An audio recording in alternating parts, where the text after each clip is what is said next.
10, 9, 8, 7, 6, 5, 4, 3, 2, 1, 0.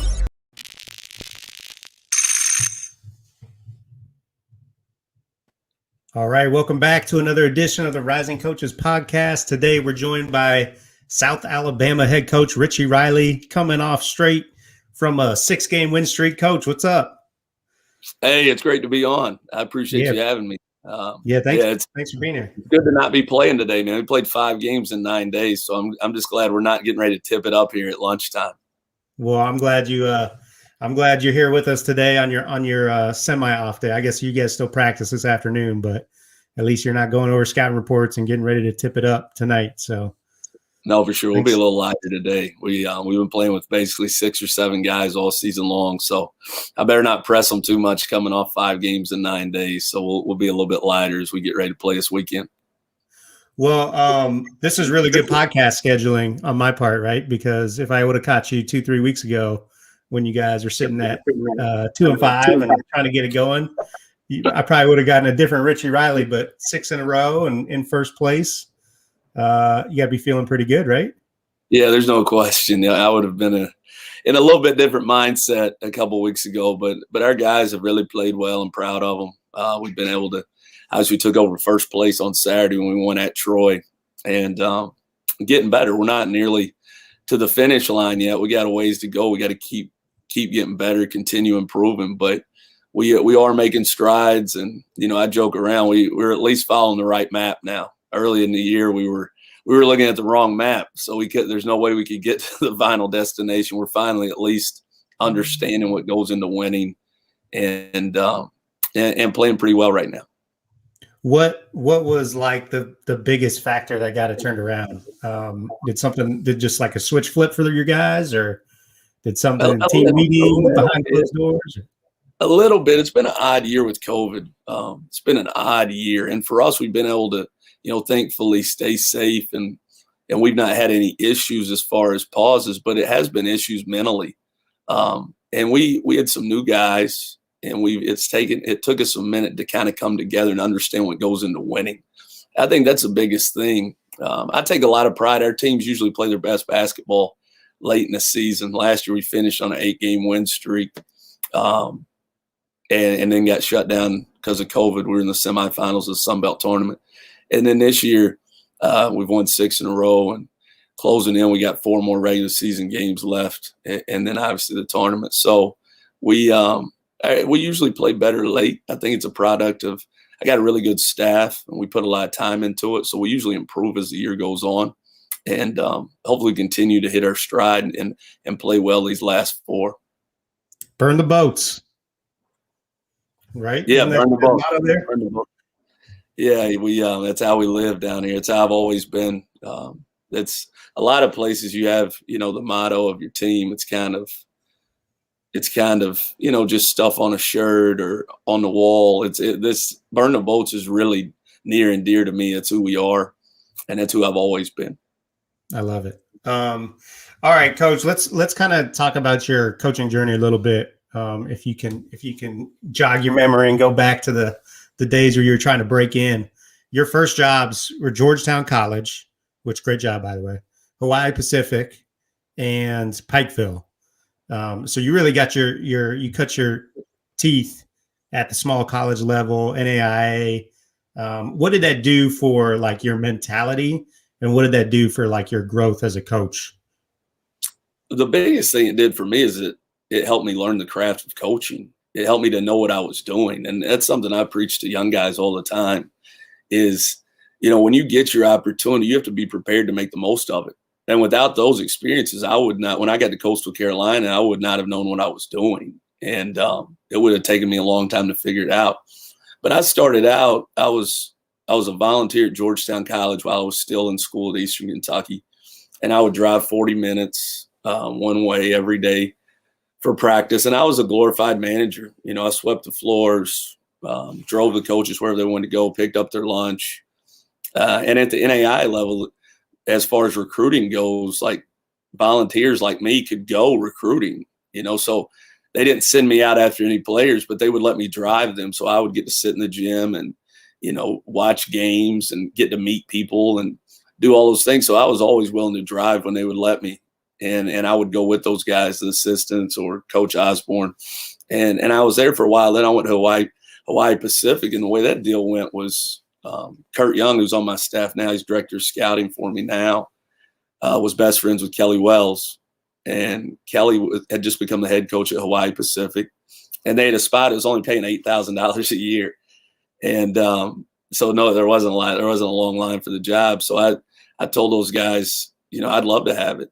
And I got a credit card, went out there, maxed it out to $5 or $6 grand just to survive, just to pay for my apartment, food, and things like that. And it was a long 8 months. But I got to learn, and I got to deal with adversity of trying to be out on my own for the first time, because I'd never been more than 40 minutes from home. I grew up in London, Kentucky, and went to school at Eastern Kentucky, which was 40 minutes up the road. So I was away from home for the first time, 6 hours time difference, and actually coaching and doing scouting reports and recruiting, and had a lot of responsibility. But after the season, Kelly got the job at Pikeville, and he brought me back as his top assistant, and I was there for 3 years. And it was really good for me because we didn't have anybody else. So I did every scout, recruited the majority of the guys, and got to learn from a great coach. Kelly Wells is one of the best to ever do it. He'll be an NAI Hall of Famer. And I got to do that with a lot of responsibility, but I also had humbling tasks that I had to do too. I would coach the guys really hard on the court, and then I would go wash their jerseys right in front of them. I was doing the laundry. I was driving the bus to away games or the vans to away games, and basically doing anything and everything. So it was great for me, and all the small school experiences kind of shaped who I am. Developed a chip on my shoulder, and also an appreciation for all the things that I'm blessed to do now. Yeah, one thing, because we always tell our guys, just get a great job working for a great boss, that seems to be a common thread in your career. You've worked for some great head coaches, Happy Osborne, you mentioned, Kelly Wells, then Cliff Ellis, Brad Brownell, Coach Haas. I'm probably leaving somebody out, but those are some pretty good ones. That's pretty good company. But one of the fears that people say is like, man, if I go to the small college level, I'll never be able to make that jump to Division I, which that's important to some people, and that's okay. How did you continue to meet people and network, not just within NAI or Division II or whatever? How did you make sure you were meeting people from all different levels? Yeah, I worked really hard at it, that part of it, because I knew it was important. And anytime I tried to go to as many events as I could, even if I was paying the money out of my own pocket, because we didn't have obviously a big budget at Pikeville, but I would get out and go to tournaments, AAU events, all this stuff. And even if I had to pay it out of my own pocket, just so that I could continue to meet people and also continue to get better at evaluating. I think as you climb in the ranks, it's good to know what levels are. And I think that helped me too, to see, I'd go watch an AAU tournament. This kid be going to, wherever, some mid-major school, and I could see what talent level this to evaluate better. But my big break came at Coastal Carolina. I'd just taken the job at Arkansas Fort Smith. I was excited about it. They just went D2. And I'd been there 2 weeks with Josh Newman, great guy, great ball coach too. But I had been there 2 weeks, and a really good friend of mine, Brian Cloman, who's at Winthrop, he developed a really good relationship with Cliff Ellis, and Coach had asked him about, somebody that could really help in recruiting with transfers, junior college, recruiting in the South. And he told him about me. So Coach called me, and I was shocked. I'd grown up watching Cliff Ellis coach at Auburn on old Jefferson Pilot when I was a kid in London, Kentucky.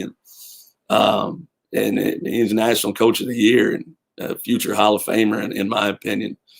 And he called, and he offered me an opportunity to interview. And I told him, I'm pumped to interview. So I went to Coach Newman, which was kind of awkward. I'd been there 2 weeks, and asked him, I told him I was excited about it and told him the whole situation. And he said, if you go interview, you better get the job, which meant I didn't have have a chance to do that. So I called a bunch of people. I called Brian Cloman too, and I said, "Hey man, you think I really have a chance to get it? I don't need to just go interview and then go unemployed." And he told me, I think you got a good chance if it goes well.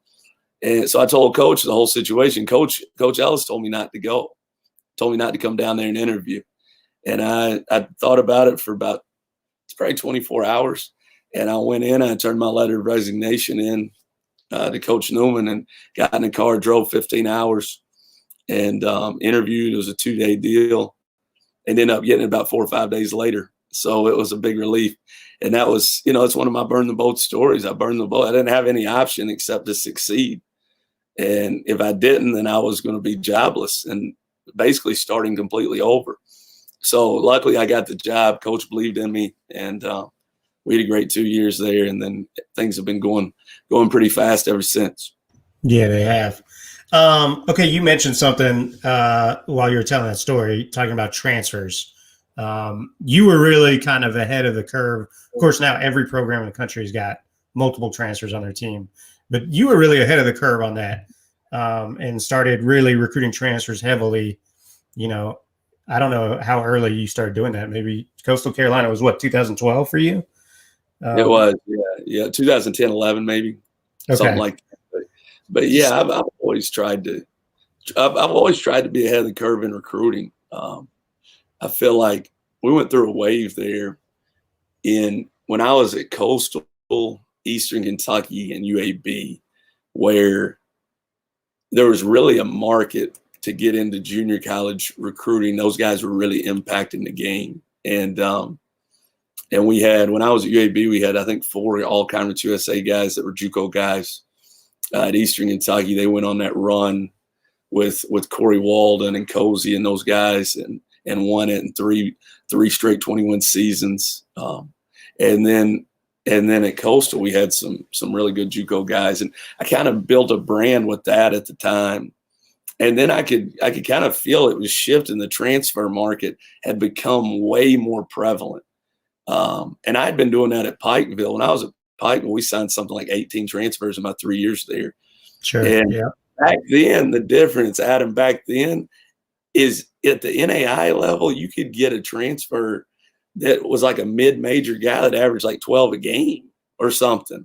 And that doesn't happen now. A mid-major guy that averaged 12 a game, you may go to the Power 5. So the market has shifted, but I've always tried to be a forward thinker and stay ahead of the curve when it comes to recruiting. And transfers have been really good for us. It's not the only thing we recruit. We've had the best class in our league, and that doesn't include transfers. They don't put that in the 247 rankings since we've been here. Signed a lot of 3-star guys, borderline 4-star high school kids. And we signed a junior college kid this year and last year.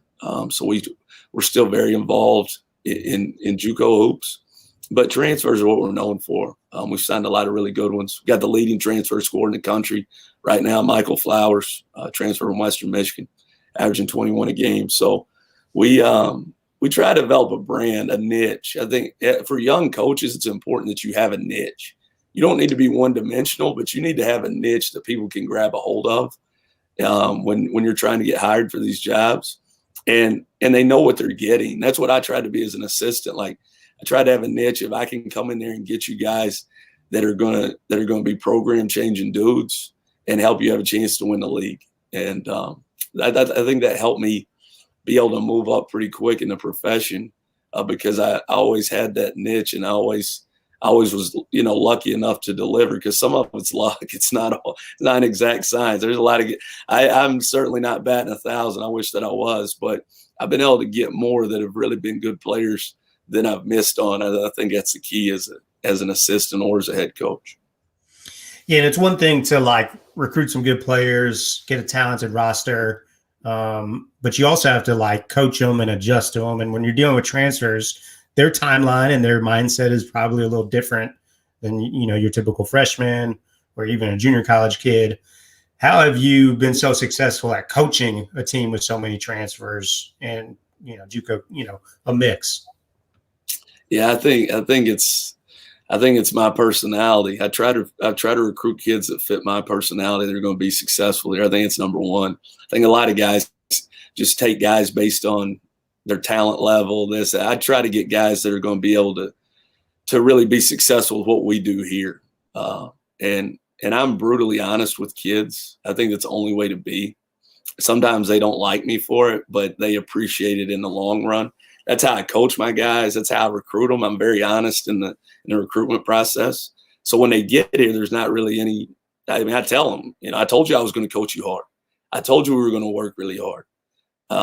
But you said you wanted that because you wanted to get to your dreams and goals, and I promised you that I would help you get there. And so I'm really honest with them. The other part is I have a great staff. Without a really good staff, it's hard for anything to work. I think that's the most underappreciated thing in college basketball or any organization, period, is how good the people are that you can put around you. And I've been really fortunate to make some good decisions of who I've put around our programs, at Nichols and at South Alabama. I've had unbelievable staffs. And I got guys that are ready to be head coaches. And I think it's important. I got guys that are bought into what we want to do and the culture of what we do and the things that are important. So my staff gets more credit to me, to be honest. I'm very lucky. And the other thing is we really try to evaluate that, and we try to evaluate these transfers. Before I take a kid, I watch every made basket, every missed basket, every rebound, every assist, every turnover, and multiple games on synergy before I take it. So when I talk to them in recruiting, I know everything about their game, the good, the bad, what they need to get better at, how we can utilize those guys.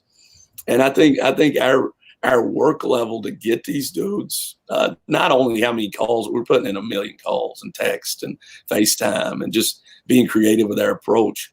But our detailed approach to know their game is what separates us sometimes. And I tell them as soon as we start recruiting them, there's 1 million Power Five. There's a bunch of Power Fives talking to you.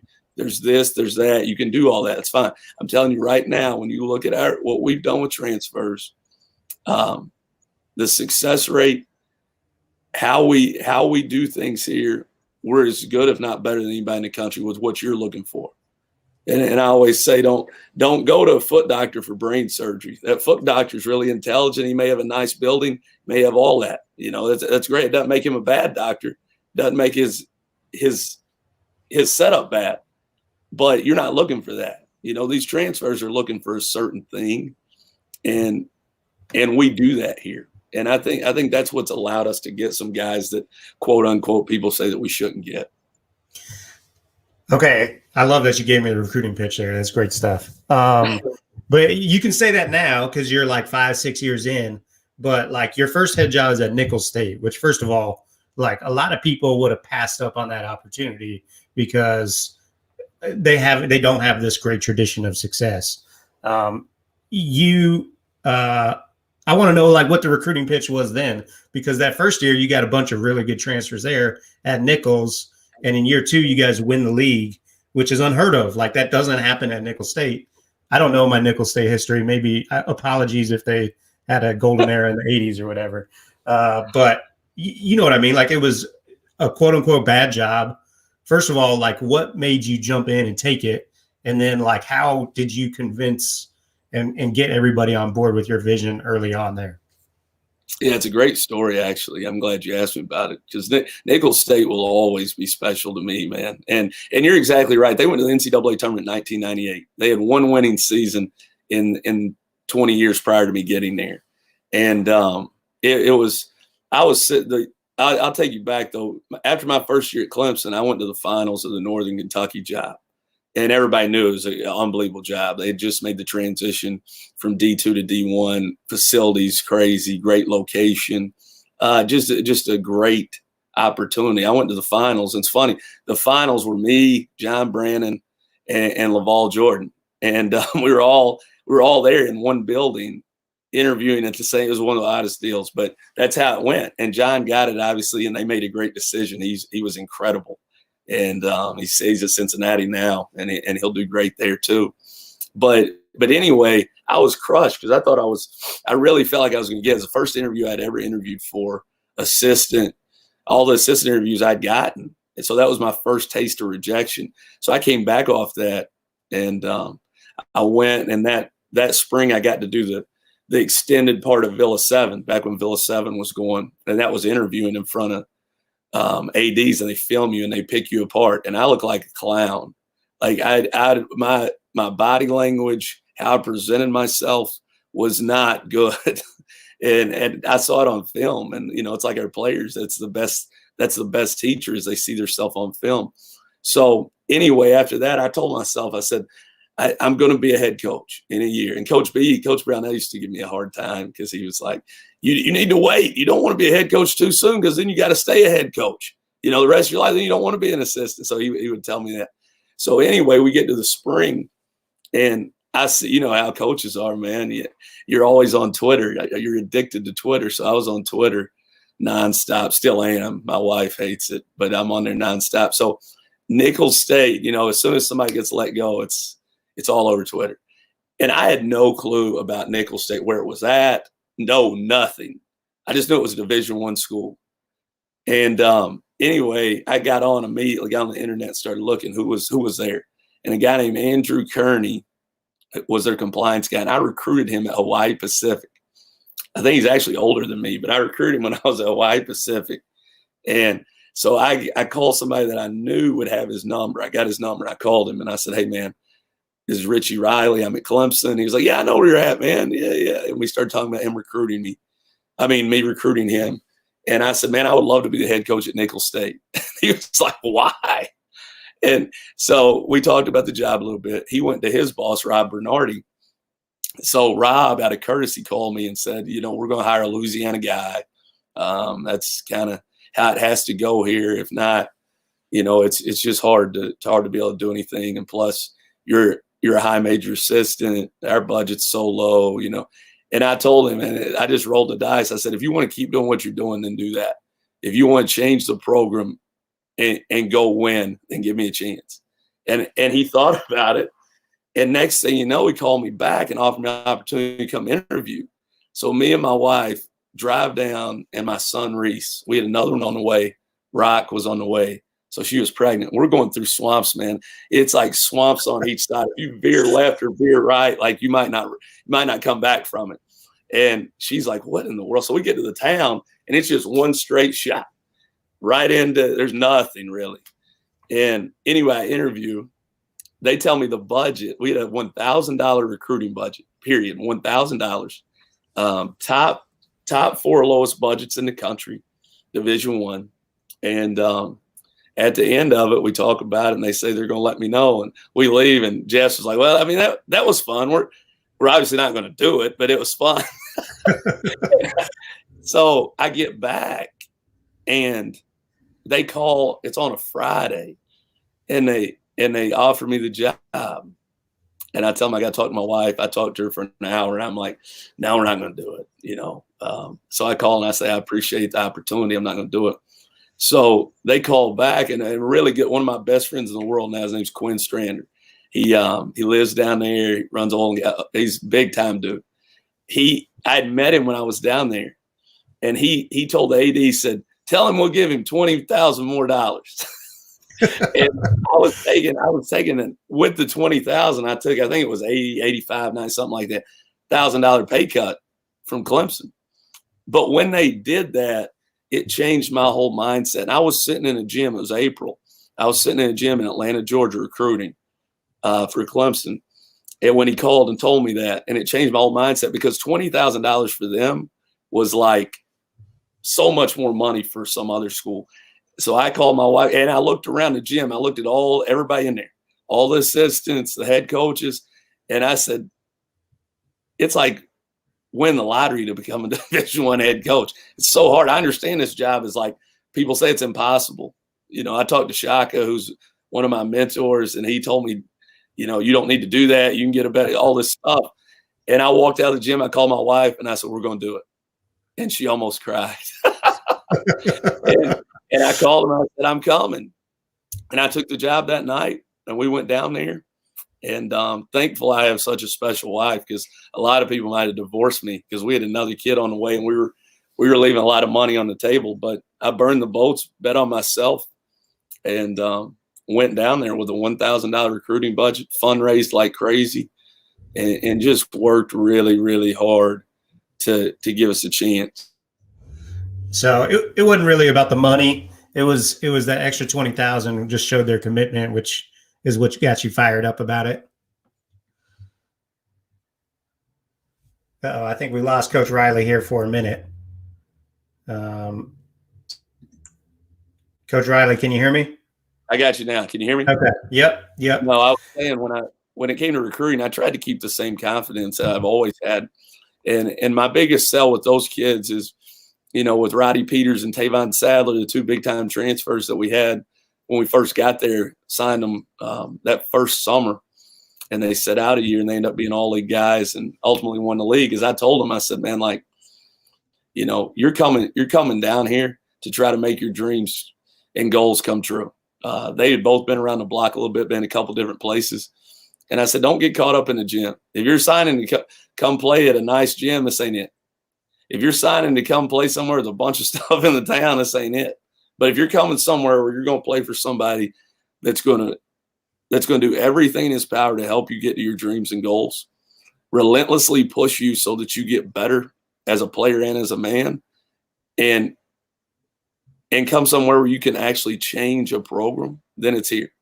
So don't get caught up in all that. So it was big that we sold our staff and we sold who we are more so than the resources that we had, because we didn't have any resources. We had to sell a vision of who we are and what our program was going to be about, not the bells and whistles of our programs. We didn't have that. I mean, it was rough. I'll tell you one thing though about Nicholls State. It's a special place. The people there are incredible. I loved every second that I was there. I still miss it, to be honest. I loved every second that I was there. Awesome people. And we were able to do something incredibly special that I'll never forget. I'll never forget that. I'll never forget them having the belief in me to give me a chance either. Well, and what's awesome is to see Clonch keeping it rolling there, and they're still having success. And so you've built a program that's lasted longer than you have there, which is pretty special. No, that was important to me. When I went to bat for Clonch to get the job, when I was on my way out to come up here, I knew that he could keep it going. Just special. He is I talk about Clonch like I talk about a player, like incredibly talented. Incredibly talented. Clonch has picked up the Louisiana accent. He's been down there a little while. It's hard to understand him now. He sounds like the guy on the Water Boy sometimes. Yes, he does. He's so gifted as a coach, and he works extremely hard. His future, man, there's no cap on that. How great he's going to be in this profession, and he's keeping it going, man. And got a chance to take it to new heights. He's got a chance. I think he'll be right there in the conference tournament this year to have a chance to win the whole thing. Absolutely. Hey, real quick, going to talk about Fulcrum Technologies for a second. You mentioned all the schools you've been at, everywhere you've been. You always got a video editing system, whatever there may be, and they're different wherever you're at, and you got to learn different ones. Fulcrum Tech is as good as anything, if not better, and it's like a fraction of the price. Not that I want to harp on the value of it and the cost value, but because their product really does stand next to anything out there. But especially now with COVID, budgets lean, people having to make cuts, it would be silly not to call up Fulcrum Tech in the off season, or call them up now, set up a demo, and at least check it out. You can get just as much video editing, if not better, than what your program has for a fraction of the cost. Check them out, Fulcrum Tech. Coach Riley, appreciate you being part of that live commercial for me. I'm all about it. I don't know anything about some of that technology stuff, but you sold me on it. Sounded pretty good. I may have my crew call and ask them, see what they got to offer. Yeah, there we go. Okay. All right. I kind of want to go back to this and dig in just a little bit deeper on coaching a team full of transfers. When you got all new people, you don't have, of course you have some carryover from year to year. But you got that year to develop guys if they got to sit out, if you got grad transfers that are coming in new. What are you spending more time than most on team chemistry? How are you building that rapport? And not just off the court. People spend I feel like people talk a lot about building the culture off the court, but you got to get dudes comfortable playing with each other on the court too, right? How are you bringing that to life? No, you do. I think the first step, what I really focus on, our staff focuses on, is putting the pieces together the right way. You can have a lot of really good pieces, but if you don't put it together the right way, it's kind of like NBA roster. If you don't put it together the right way, where guys can play well together, certain skill sets mesh together, then it's really hard. I mean, you can't have 5 ball dominant guys out there trying to play. You can't win like that, and you can't have 5 guys that are really talented but they don't defend, or anything. We try to piece it together the right way and add not only skill sets and strengths mixed together, but also mentality, like who they are as a person. We try to get to know guys, and so that we piece the right personalities together. And then when they get here, we spend an unbelievable amount of time with them, on the court and off the court. We pride ourselves in working harder than anybody in the country with skill development on the court.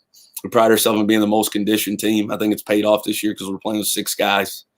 And we push our kids really hard. And sometimes when you coach them hard and you spend a lot of time with them, you just develop a bond that is like unbreakable.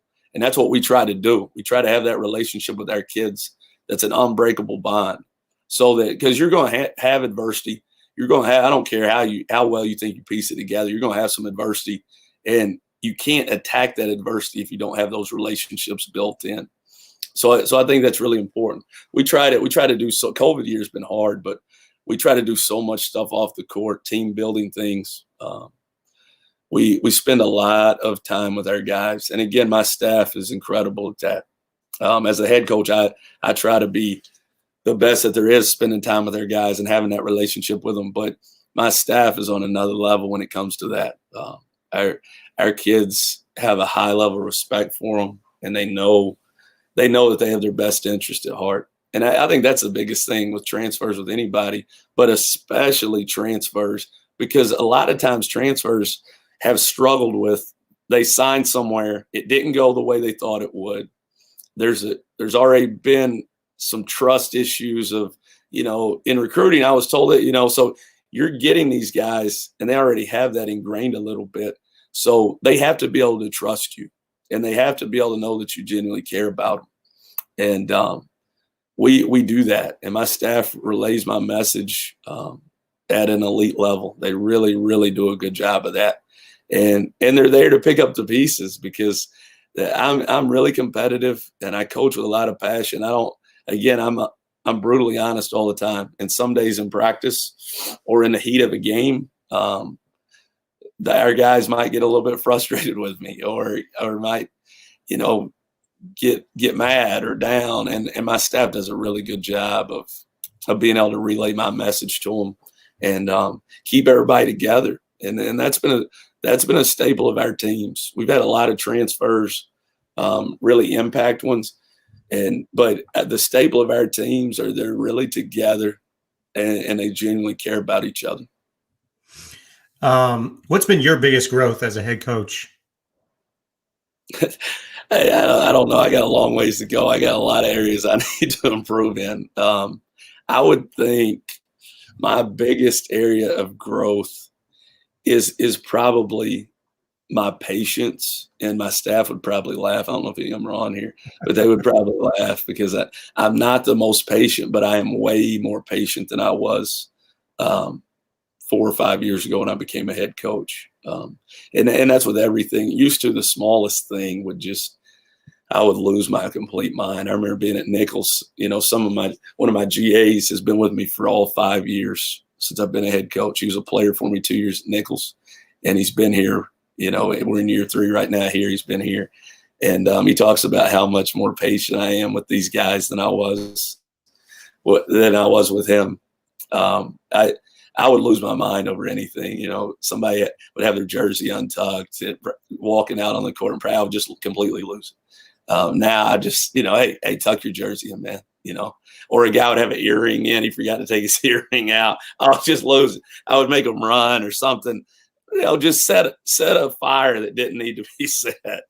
And now just be like, hey, man, you think you're going to the club or what? Man, this is practice. Get your earring out, and kind of laugh it off. So a lot of those areas, I've grown to be more patient and understanding, and know that you don't have to come in, swinging on every battle. You can you can get your message across sometimes without completely losing your mind. So patience. But again, I got a long way to go in a lot of areas, patience included.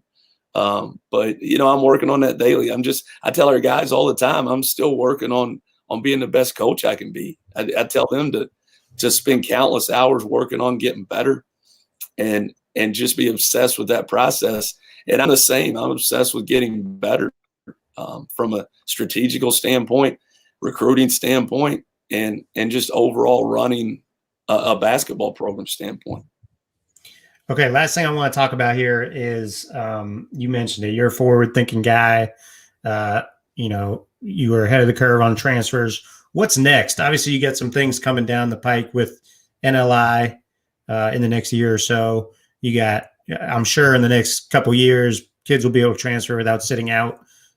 What's kind of like the next wave or area where you can carve out an advantage in recruiting or building a roster? That transfer rule, it better come through this spring. I'm going to have that.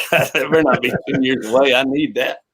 It is supposed to go through this spring. And I think the name, image, and likeness is going to be a wild card when it comes out, especially at the Power 5 level. I think there's so many things that go into it. It's hard for me to wrap my mind around that yet. I'm trying to understand it. It's hard for me to wrap my mind around it. But I think as the game goes, man, these kids are changing so much. It's different than when I first started coaching.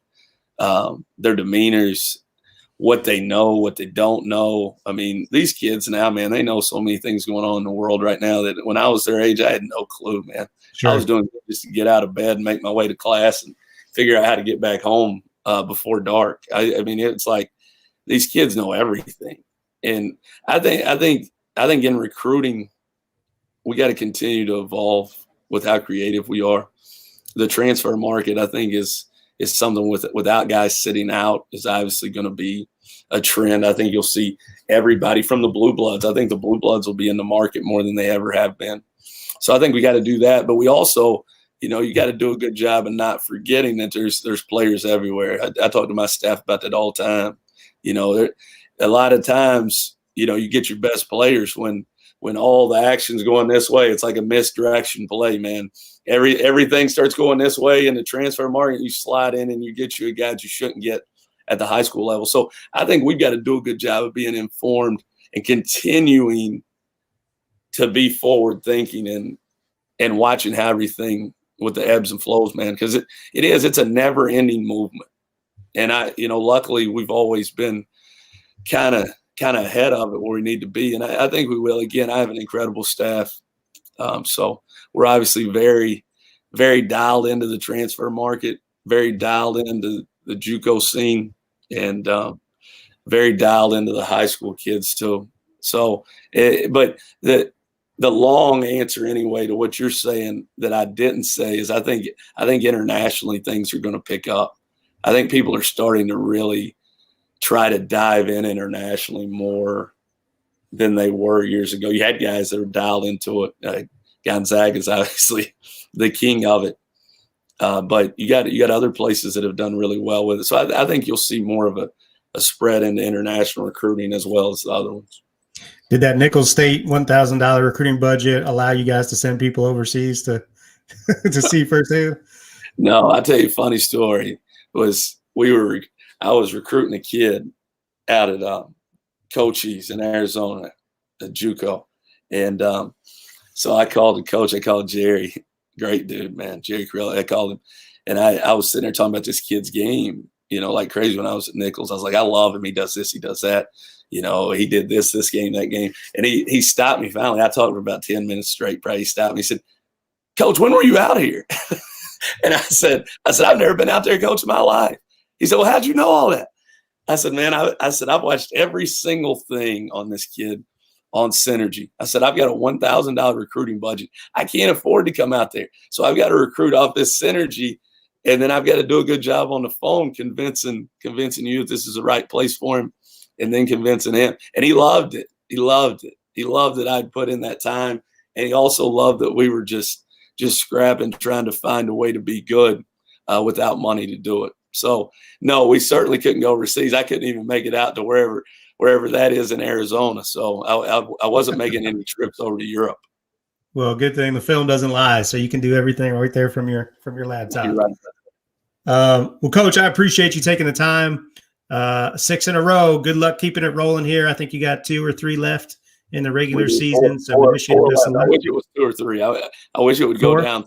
We got Okay. 4. Got 4. No All right. room for error. So we got to keep getting better this week, and we're going to have to play our best this weekend to have a chance to win. Well, best of luck. We'll be following along and rooting for you guys. And again, thanks for taking the time. Thanks. I enjoyed it. You guys keep doing great things, man. Ton of respect Appreciate for what it. Thanks.